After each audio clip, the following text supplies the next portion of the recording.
اسی طرح آپ صلی اللہ علیہ وسلم ایک مرتبہ صحابہ کے ساتھ بیٹھے ہوئے تھے تو ایک شخص گزرا.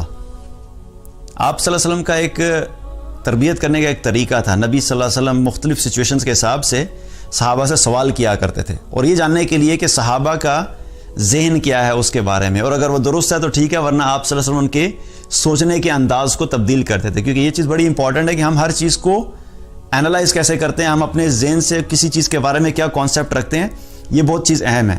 اگر ہم دنیا کی نظر سے دیکھتے ہیں تو ہمارا ذہن پورا دنیا کے اعتبار سے چلتا ہے, لیکن نبی صلی اللہ علیہ وسلم مستقل صحابہ کو اس چیز کے اوپر کرتے تھے کہ ان کے ذہن سازی کرتے تھے کہ ان کے ذہن میں کلیئرٹی آئے کہ اصل زندگی آخرت کی زندگی ہے.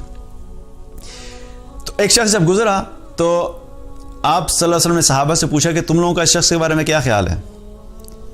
تو صحابہ نے عرض کی یا رسول اللہ, یہ وہ شخص ہے کہ اگر یہ کسی کو نکاح کا پیغام بھیجے تو اس کا پیغام جو ہے وہ مان لیا جائے, یعنی اس کو نکاح میں اس کا نکاح کے لیے اس کو مان لیا جائے, اور اگر یہ کسی کی سفارش کرے تو اس کی سفارش قبول کر لی جائے. آپ صلی اللہ علیہ وسلم خاموش ہو گئے. پھر تھوڑی دیر کے بعد ایک اور شخص گزرا. آپ صلی اللہ علیہ وسلم نے پوچھا تم لوگوں کا اس کے بارے میں کیا خیال ہے؟ تو صحابہ نے عرض کی یا رسول اللہ, یہ وہ شخص ہے کہ اگر یہ کسی کو نکاح کا پیغام بھیجے تو اس کے پیغام کو رد کر دیا جائے, کوئی سے نکاح نہ کرے.